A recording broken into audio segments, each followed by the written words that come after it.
হ্যাঁ স্যার, আমি দেখ তো বাবা এখানে কি লেখা আছে আমি না একদম বুঝতে পারছি না, একটু দেখে দে করুন প্লিজ। দেখতে পাচ্ছ একটা কাজের ফোনে আছি, ফোনটা যখন ইউজ করতে পারো না তাহলে কিনেছো কেন ফোনটা?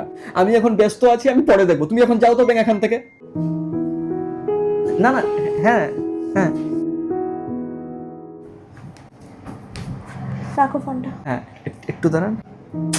তো উনি তোমার মা হয়, তোমার কিন্তু ওনাকে সম্মান দেওয়া উচিত। হ্যাঁ মানছি আমি ওনার পেছনে লাগি, অনেক কিছু করি মজায় মজায়, বাট কোনো কিছুই কিন্তু সিরিয়াস নয়। কথায় আছে না, দাঁত থাকতে দাঁতের মর্যাদা দেয় না মানুষ। এই ব্যবহারটা মোটেই তুমি ঠিক করোনি। এক্ষুনি চলো, এক্ষুনি সরি বলবে। আর কি দেখতে চাইছিল ফোনে এক্ষুনি দেখিয়ে দেবে। আসো আসো আসো আসো।